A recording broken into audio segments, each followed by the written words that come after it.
So if you bend and twist your body, we would call those asanas, but today that is yoga. It's about determining as to who you are. It's about determining what you want to be, changing the very fundamentals of one's existence.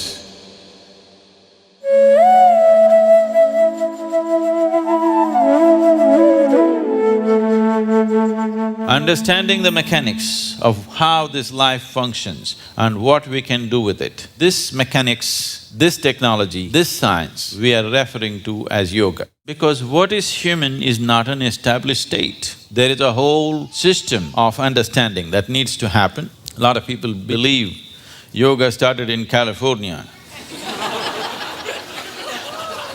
Yes.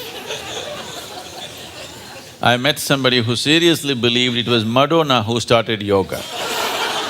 Yes.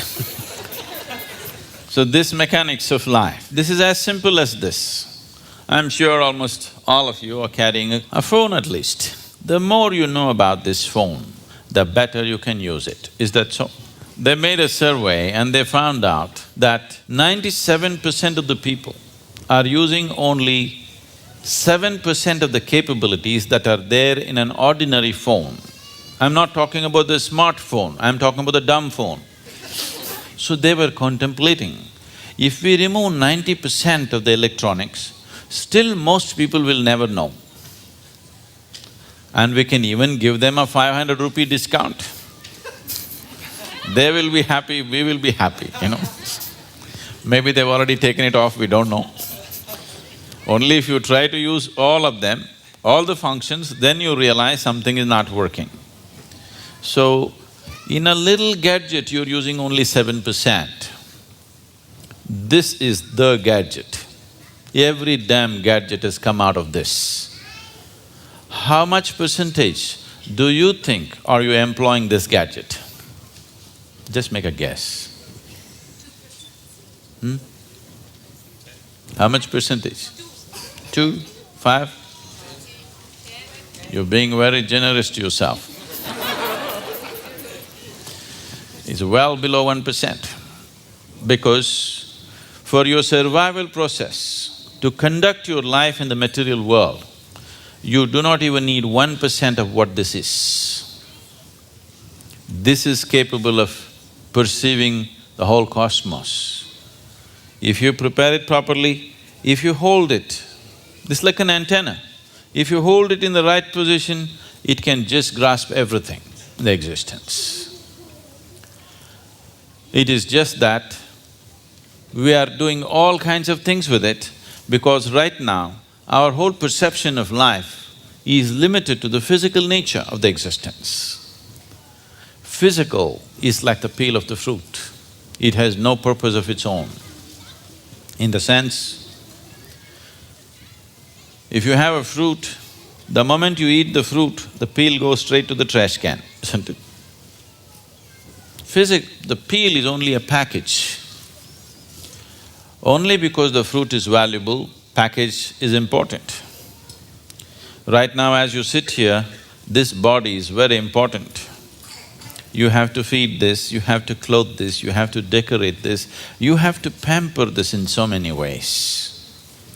Tomorrow morning, that's something inside which you never experienced. If that goes away, nobody wants to have any business with this. Yes? Only because the fruit is inside, this peel has become very valuable. Now yoga means not just about twisting your body, not about standing on your head, not about holding your breath. All these things a circus artist can do better than most yogis. Really? Yes or no? You don't think so? A circus artist can do far better than most yogis in terms of twisting the body, doing this, doing that, holding different positions. That is not the purpose of yoga. Unfortunately, if you utter the word yoga, people think you have to be in some impossible posture. Yoga is not about postures. It is just a minuscule aspect of yoga. Yoga means, in your experience, everything has become one. The word yog means union. What is the union? what can unite with what. As you sit here, your idea and your sense and your experience of who you are is very strong. You're here as an individual. But what the trees are exhaling right now, you're inhaling. What you're exhaling, the trees are inhaling. Or in other words, one half of your lung is hanging out there. Yes or no? This is not just in terms of breath. Today, modern physics is proving to you that as you sit here, every subatomic particle in your body is in constant transaction with everything else in the existence. If this transaction stops, you will cease to exist. So yoga means to know it by experience. Modern science is proving to you the whole existence is just one energy. The religions of the world have been screaming for a long time that God is everywhere. Whether you say God is everywhere or you say everything is one energy, are we talking about the same reality or a different reality? God is everywhere, everything is same energy. Are we talking about the same reality or a different reality? Same reality. It is just that a scientist has never experienced this. He has arrived at it through mathematical deductions. A religious person has not experienced it. He believes it because it's written somewhere or it's said by somebody.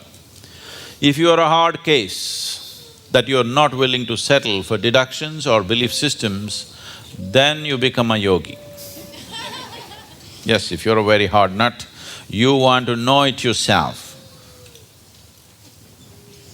then you become a yogi.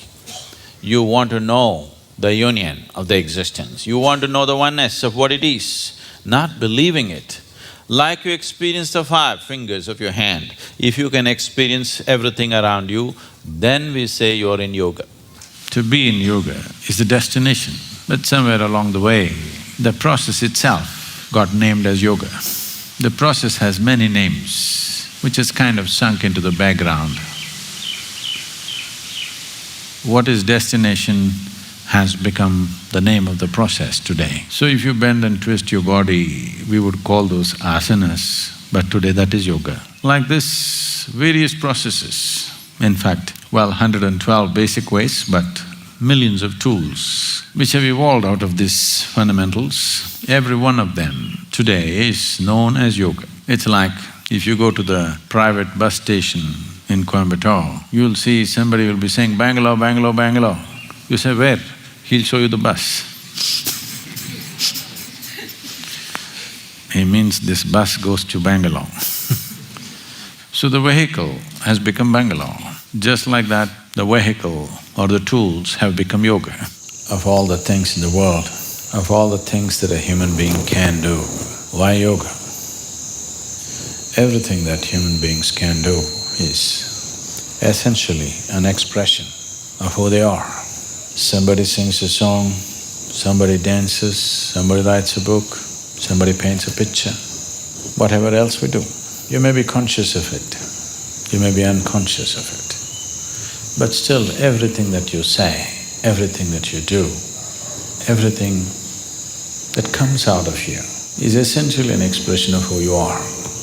So yoga, in that way, is diametrically opposite to this, because it's not an expression of who you are. It's about determining as to who you are. It's about determining as to what you want to be, changing the very fundamentals of one's existence. Today, there is substantial medical and scientific evidence to show that the very fundamentals of the activity of your brain, your chemistry, even your genetic content can be changed by practicing different systems of yoga. This needed no confirmation because we've always witnessed this. But today there is scientific data to prove this. So this is not an expression of who you are, this is about determining the nature of who you wish to be, changing the fundamental ingredients which has made you who you are. So yoga as a system needs much more involvement than any other things any other forms of things that we do, which are merely an expression of who we are. If you find full expression through any particular activity, it may also leave you somewhat transformed. If you cook with all your heart, some transformation may happen. Yes, taking care of a cow can change your life, If you sing with all your heart, some transformation may happen. If you dance with all your heart, some transformation may happen. But that is only a certain impact that is happening because of absolute involvement in a particular activity. But essentially that activity by nature is an expression of who you are. It is not determining the nature of who you are. So when we transform our activity, not as an expression of who we are, because who wants to find expression like this in the morning? Definitely not, isn't it? So, it is not an expression, it is a method, it is a means, it's a technology through which you can change the shape of who you are. Literally also, otherwise also. You can change the very shape of who you really are right now. That can be transformed. Because who you are right now as a person is a combination of things. Genetic material, before that, the karmic substance that you carry. Because of that, you chose a certain womb, so the genetic material. And since the moment you were born, whatever kind of impressions that have gone into you in the form of variety of experiences, situations, thoughts, emotions, relationships, associations, whatever else you have imbibed, all these things make you a certain kind of person. When you say, I am a certain kind of person, what you're saying is, I have this kind of compulsions. When you say, I am this kind of person, what you're saying is, this is the kind of compulsions that I identify myself with, so I am this kind of a person. People, it's a very Western thing, but it's very much there in India today, because a lot of Indians are far more Western than West. If you go all the way west, you come back to India. So they are much more Western than Westerners are today. So people say, I'm a morning person, I'm an evening person. So what they mean is, morning, I cannot wake up in the morning. That means I'm an evening person. I can't stay awake in the evening, so I'm a morning person. Not only that, people… it's going far, some are BlackBerry people, some are Apple people. It's all world is getting divided in so many ways. They're not just instruments that you use and keep it down, you get identified with it. So there are chapati people, there are rice people, there are dosa people, there are idli people, all kinds. So, what kind you are is essentially a certain type of compulsions.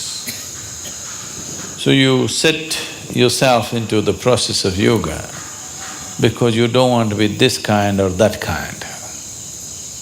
That you will be the kind that you're required to be in a particular moment. If it's morning, you're a morning person. If it's evening, you're a evening person. If you're not required to be a person, you're not a person. That is, you become flexible. This flexibility, we start working with your body to start with. Afterwards, it should come to every aspect of your life. Your physical structure, your psychological structure, your emotional structure, your karmic structure, everything should become flexible, that it can be whatever it is required to be. It is not stuck being this way or that way. So yoga as a process, yoga as a method, yoga as a technology, yoga as a science is essentially to break the limitations of a certain concretization that happens, which we call as personality. To evolve from being a person to a presence. If you're a person, that means you have made a shell out of yourself. You formed a shell. Within that shell only you can operate. If you break this shell, you will no more be a person, but simply a presence. As life is, as God is, just a presence. If it can be encased in a shell, it becomes a person. So yoga means slowly you're working on making this shell thinner and thinner, more and more porous, that one day you can exist without a shell.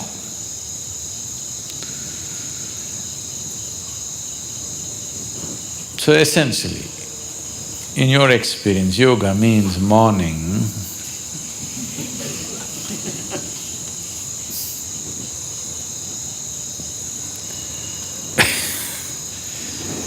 Why the sadhana, the way it is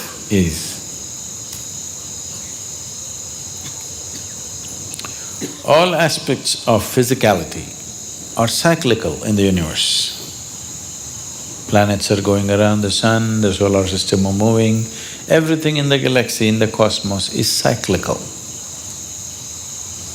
The more and more you're identified with your physical system, the more and more cyclical you are also. Your experiences are cyclical, the process of life is cyclical. If you watch carefully enough, even the situations that you face in your life come in cycles. So yoga means, on one level, to break the cycle of life. What is a circle right now, we want to open it up and make it a straight line. Because if you're going in circles, if I say you're going in circles, what does it mean to you? You're not going anywhere. It just gives you an impression that you're going somewhere, but you're not really going anywhere, you're going through the same thing again and again. So yoga means to open up the circle and stretch it out like a straight line, that if you follow the line, you go somewhere, you're not going round and round. Nature is not going to release you so simply. You have to work at it and work at it and work at it. Otherwise, you must be happy doing the circle. A circle also can be described as a circus. If you become conscious, the whole thing looks like a circus. If you are not conscious, you can only see 3 feet in front of you, then it's all real. If you can see the whole circle of your life, suddenly it becomes like a circus. Once you realize it's a circus, you don't want to go through the circus again and again. Only if your vision is too limited, you can see only 3 feet in front of you, everything is real for you. If you open up and see the whole circle the way you're going, it looks like a circus and definitely you don't want it to continue forever, you want to do something about it. So these cycles, these repetitive cycles of compulsiveness is coming because there are various types of memories in the system. Memories, karmic memories, information essentially means memory, isn't it? It is the foundations of information that we carry which has constructed this body the way it is. To live in it and not to be off it will not come easy. I'm not saying it's difficult, but it needs to be worked at. The sadhana is just about this. However simple the sadhana is, every day if it is worked at, slowly one can see a certain level of freedom happening within you step by step, maybe inch by inch, maybe micromillimeter by micromillimeter, but nobody can say it is not releasing you. It will slowly release you. If you want to go rapidly, a lot more to do. You don't mind going slowly? Something to do. 15,000 years ago, a yogi appeared in the upper regions of Himalayas. Nobody knew where he came from. His antecedents were completely unknown. So people gathered around him because he was such a phenomenal presence. A large group of people gathered like this. They expected him to say something, do something. He did nothing, he said nothing, simply he sat. If I simply sat here for 2 hours, I can imagine. Within 15 minutes, those people in the last few rows,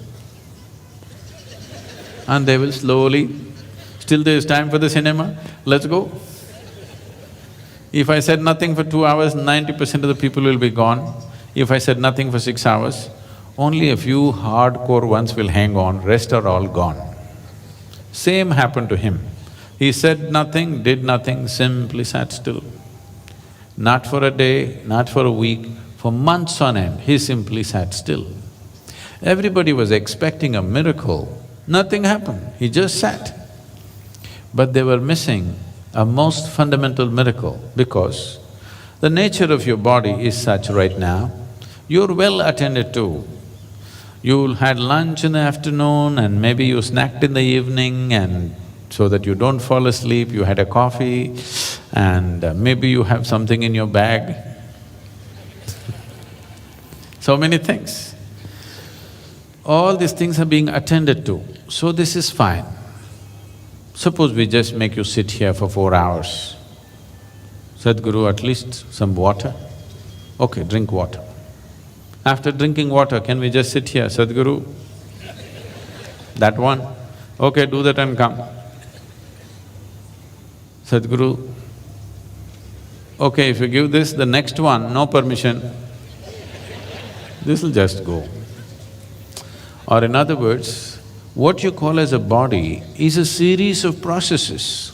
Only if you're attending to them, it's fine. If you don't attend to it, then you see what a trouble it is. When you do not attend to the body, if you're hungry or why all that, people say, how long 1 minute is depends on which side of the bathroom door you are. From inside, somebody says just 1 minute. Outside, it's 1 eon, okay? So because this is the nature of the body, if you do not attend to it, it'll become so compulsive and get you into such big trouble. But here he just sat. He neither ate, nor drank water, nor went to attend to nature's calls, simply he sat still. People could not even make out whether he's alive or dead. The only sign of life was, off and on, tears of ecstasy were dribbling down his cheeks, otherwise he simply sat unmoving. Then only 7 people hung on. They realized the miracle of him sitting here like this, because if he has to sit here like this, he has transcended physical nature, otherwise you cannot sit like this. These 7 people hung on. Today we celebrate these 7 people as the Saptarishis. These were his first disciples of the Adiyogi. So this Adiyogi just sat there, these 7 people showed interest. He told them, this is not for you, this is not entertainment. But they said, no, we're willing to do anything. He gave them a few preparatory steps. They prepared for many years. Then one day when the solstice was shifting, just now, we shifted from summer solstice to winter solstice on December 22nd. It'll again happen on June 21st, and this coming June 21st is significant for the world, because this is the day when Adiyogi first turned south and gave his teaching. Because the sun turned south, he turned south and started explaining the mechanics of being human. On this day, fortunately, the United Nations has declared the World Yoga Day because the yoga began on that day. This incredible process of exploring the human mechanics went into the process. This predates all religion. when there was no religion on the planet, 15,000 years ago, he went into the mechanics of what it means to be human, and various aspects happened. He opened up 112 different ways in which a human being can attain to his ultimate nature. And when people asked, especially his wife Parvati asked, why not more? Why only 112? Then he said, if you are rooted in the body, there are only 112 possibilities. If you transcend the body, how many atoms there are in this universe, that many doorways are there if you're willing to explore it. But if you're rooted in this body, there are only 112 ways, and the whole yogic system subscribes to this even today because nobody has found more ways. Any number of yogis have explored in a million different ways, but there is no other doorway. In this body, there are 112 ways into which you get there. So for this, how to generate this, how to make this work the way you want it. So this whole mechanics, he started Adiyogi explored for many years, and he gave this elaborate knowledge to the world, and then asked these 7 people to go in 7 different directions in the world. One went to Central Asia, another went to North Africa, another went to South America, another went to Southeast Asia, one came down to what we call as the Indian part of Himalayas, one stayed with him, and one more, who is very important for us, Agastya Muni, came down south. He is known as the father of southern mysticism because he did not spare a single human habitation south of the Vindhyas. In the Deccan Plateau, he made sure every single human being who lived in this place had some sense of spiritual process.